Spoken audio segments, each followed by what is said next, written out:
Hey les amis, on va parler des grévistes du système de santé puis du système d'éducation.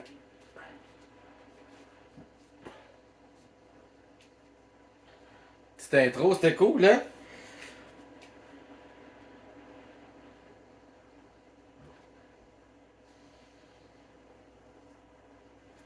Premièrement, je les regarde aller parce que quand je m'en vais travailler le matin, ils sont là. Quand je vais dîner le midi, ils sont là. Quand je reviens travailler le midi, ils sont là. Quand je retourne chez nous le soir, après le travail, ils sont là. En face de l'école, en face des édifices, disons, hospitaliers. Ils jouent de la crécelle, des trompettes, des sifflettes. Oh, oh. Tu sais, certains diront, ouais, mais t'es quelqu'un qui dénonce, mais tu chiales contre ceux qui défendent leurs droits. Ils ont le droit. Mais j'ai le droit de les trouver énervant pareil. Parce que c'est un peu inutile, ça. Tu sais, les crécelles à 7h le matin, là, pis. Mais moins que ça, même avant ça. Pis à chaque fois qu'il y a un char qui passe, là, avec le son là, ils dansent, là, pis ils font plein de bruit, pis là, les chars sont. Poup, poup, poup, poup, poup, poup. Je sais pas trop pourquoi. Poup, poup, poup. Tu leur demanderais pourquoi ils font poup, poup, poup. La moitié qu'ils le sauraient pas. Juste parce qu'il y a du monde sur le bord de la rue avec des pancartes, là, pis. C'est bon, tu sais, d'appuyer les gens qui défendent leurs droits, mais les défendent-tu comme du monde? Il va y avoir plusieurs degrés à ça, là, mais on va commencer par un. Tu sais, le monde qui ont des bébés, des gens qui travaillent de nuit, qui voudraient dormir le jour, ils arrivent chez eux et ils se couchent à ça 6-7 heures le matin. Ça commence. Des crécelles, des gens des trompettes, des sifflets. Pou, pou, pou.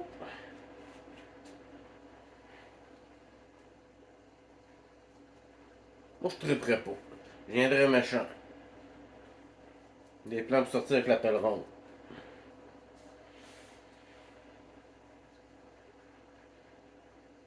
Les personnes qui veulent dormir en ont peut-être rien à foutre. Qui tu déranges? Tu déranges le reste de la population autour qui vit là. Hey, ça fait un bout de pareil, là, quand même, qu'à chaque matin, tu sais, quand t'es dans ta cuisine, t'as fait ton café le matin, pis ça te scille les oreilles. C'est parce que pas moi, j'y ferais rien, je peux rien y faire. Au lieu d'écœurer le monde autour, pis piqueter en avant de la place où vous travaillez, où je regarde autour, je vois pas les politiciens. Ils sont pas là. Pourquoi tu manifestes là? Va manifester, c'est la pelouse des dits politiciens. Ton sifflet de ta crécelle fait aller sur le terrain des politiciens. Puis, il y a des portes, hein? On peut rentrer là-dedans. Est-ce que ça s'étirerait pendant des semaines? Je pense pas. Tu sais, des moyens de pression, la moitié. On va mettre une paire de pantalons camouflage, hein, comme les innocents de la police. Ça change quoi, man? À part avoir l'air des estis de clowns tout autour de la planète avec vos pantalons camouflage rose. Là, dans le domaine de la santé, vous voulez mettre des culottes de pyjama. C'est déjà ça que vous portez, tabarnak! Les culottes de pyjama. Le petit sou bleu, là. C'est pas mal ça. J'ai un pyjama ici, moi, puis c'est à s'y méprendre.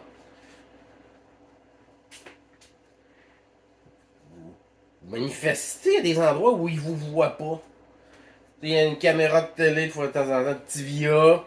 Il va aller filmer un petit rassemblement, on va passer ça à la TV. Pour les moutons noirs. Blancs, je veux dire.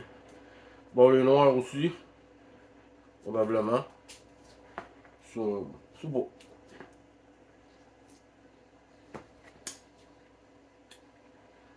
Fait que, tu sais, Ça donne rien d'écœurer le monde autour.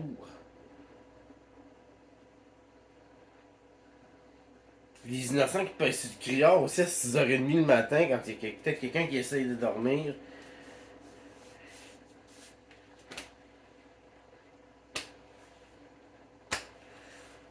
Ça sert pas à grand chose. Si tu veux que les choses changent, faut que tu ailles écœurer la bonne personne. Je sais plus pas tout ce que je voulais dire, mais je vais continuer pareil. Mes vidéos sont toujours pas mal. Elle est bonne franquette.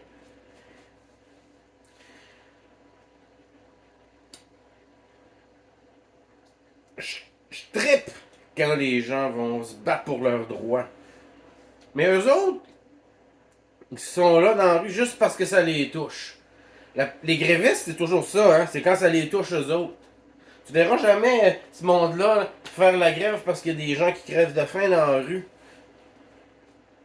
Comprenez-vous où je veux en venir? Ça les touche eux, donc ils sortent. Qu'est-ce qu'ils ont fait, les professionnels de la santé durant le COVID? Ils ont collaboré avec le système. Puis maintenant, ce système-là fait plus leur affaire, hein? Puis il faudrait que nous, on embarque avec eux autres. Alors qu'ils ont collaboré avec des plus grosses aberrations de tous les temps. Hein, on pouvait plus acheter de bobettes à nos enfants au Dollarama. Ma fille avait besoin de bobettes, je pouvais pas, c'était dangereux. Là, je parle du système de santé puis du système d'éducation, mais on pourrait parler aussi du commerce au détail. Hein? Du gros thé pour pas acheter de bobettes à ta fille. Va aller acheter du McDonald's, par exemple. Aucun problème.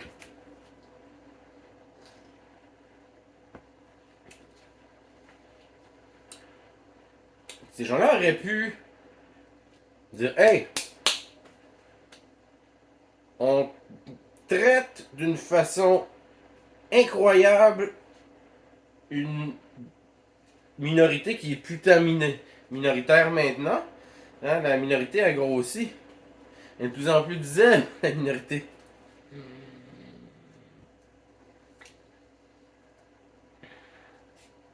Ils ont participé au mensonge.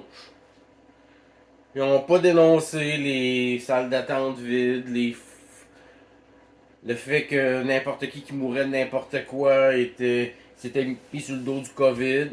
Personne n'a dénoncé le fait que toutes les autres maladies, toutes les autres causes mortelles ont littéralement disparu pendant ce temps-là.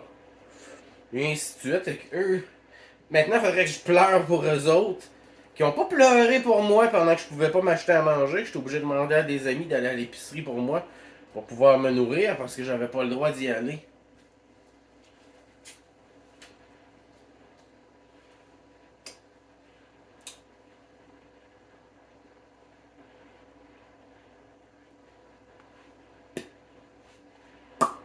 DP. Je n'expliquerai pas ce que ça veut dire. Donc, vous avez compris. Si vous n'avez pas compris, c'est bien correct aussi. Pas quelque chose que je serais fier, nécessairement.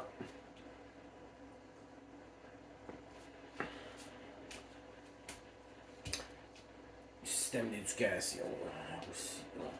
Qu'est-ce qu'ils ont fait à vos enfants? Ils leur ont fait porter des guenilles, du plexiglas autour d'eux autres. Ils ont fait assis à terre dehors, 2 mètres entre, hein, avec des X. Là, pis...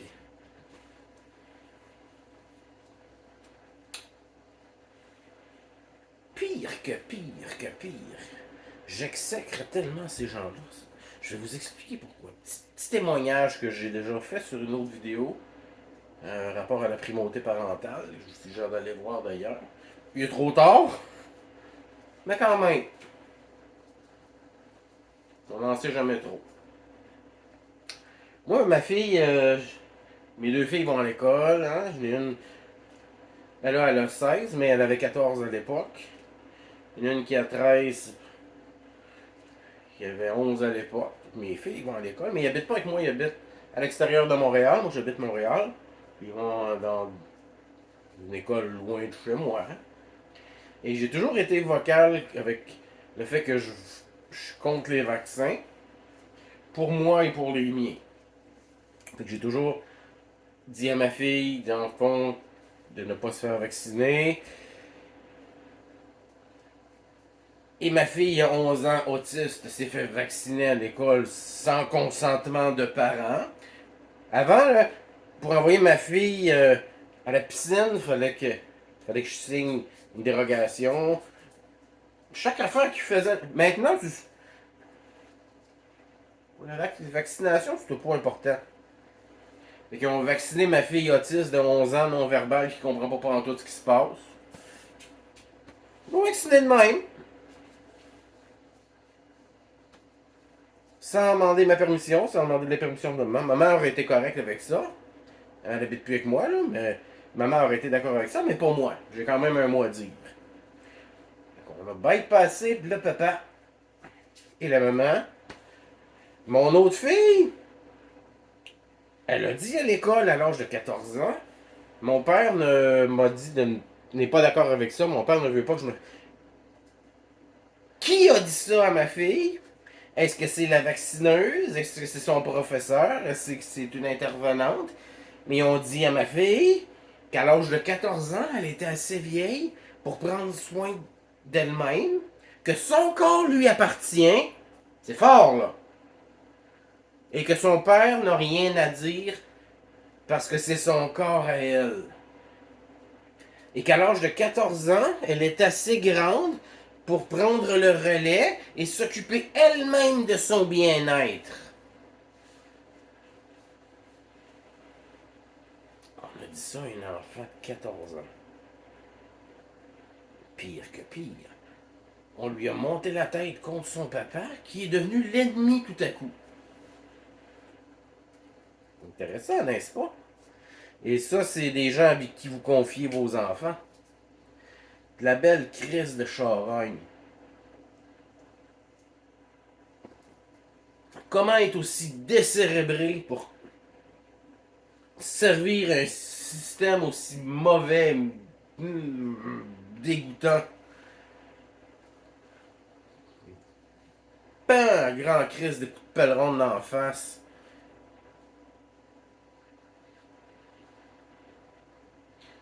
Et ma fille, depuis qu'elle a été vaccinée, elle est au lit, elle va plus à l'école. Elle suit toutes sortes de spécialistes. Puis elle a la COVID longue qui nous disent. Man, je dis. Faire attention à ce que je dis.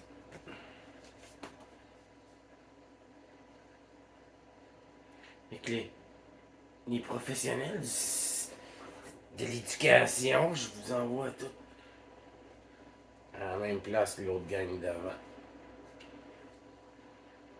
Hum. Hum. Hum. Collabos de merde, je vous emmerde tous. Tous et chacun d'entre vous. Je vous souhaite la COVID longue. Pourriture.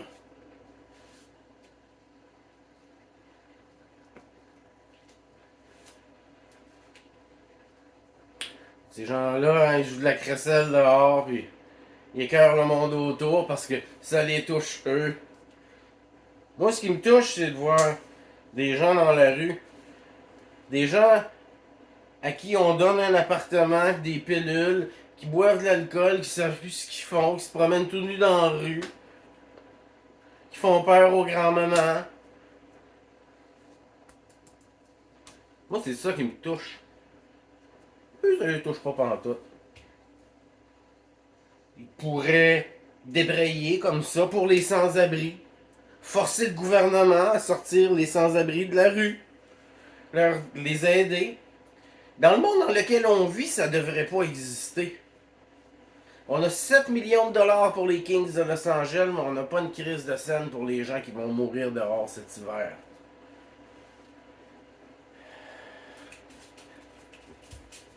Mais les gens, système d'éducation, système de santé, ils sortent pas pour ce monde-là. Ils sortent juste pour eux autres. Vous pouvez m'en vouloir de pas les encourager, de leur souhaiter juste de la merde, mais c'est ça pareil. Au moins, je vous ai dit pourquoi. Je vous ai expliqué le pourquoi de mon ressentiment versus ces gens. Premièrement, ils s'y prennent très mal.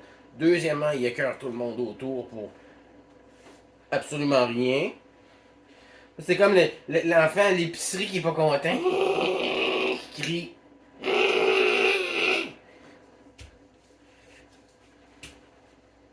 Regardez-moi! Ça fait pas mon affaire là! Je vais tout vous déranger pour le dire à tout le monde!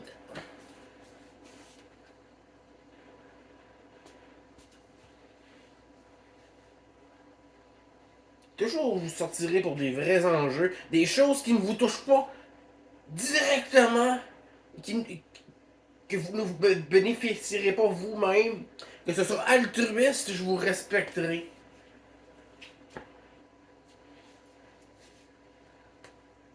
Hum.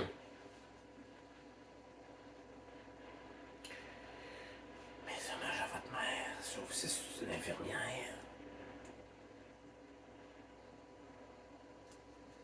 Bon, ils prennent soin de moi. Bon, là, quand je vais à l'hôpital, c'est quand même leur job. Personne ne me déroule le tapis rouge quand je sers quelqu'un. Ils sont payés aussi, hein. N'oubliez jamais ça. Puis c'est pas de la vocation pour tout le monde. Il y a quelques personnes là-dedans que j'admire. Je les haïs pas toutes.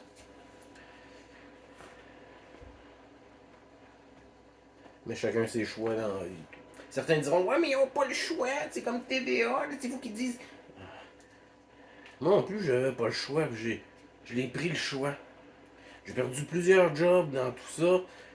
J'ai eu de la misère, j'ai rushé. Personne ne m'acclame pour ça. Et je devrais les plâtrer parce qu'eux n'ont pas eu le guts de faire ce que j'ai fait. J'ai survécu. J'ai grandi là-dedans. Je suis plein de ressources maintenant. Pas eux. Plus ça va avancer, plus on va être mieux équipé qu'eux. Ici, on va les piétiner. Les capots. Les.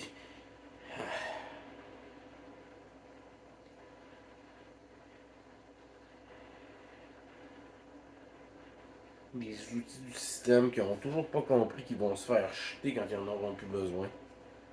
Les mises à pied à TVA et compagnie. Ça aussi, c'était spécial. Hein, des gens qui ont participé parce que c'était leur job à propager la haine versus les gens comme moi et d'autres types de personnes qui ont commencé à poser des questions. Vous avez participé à ça aussi, les médias. Les humoristes, tout ça. On vous a vu. Je vous ai vu. D'autres vous ont vu. Nous vous avons vu. Et on s'en vient. Les hommages à maman. Hey!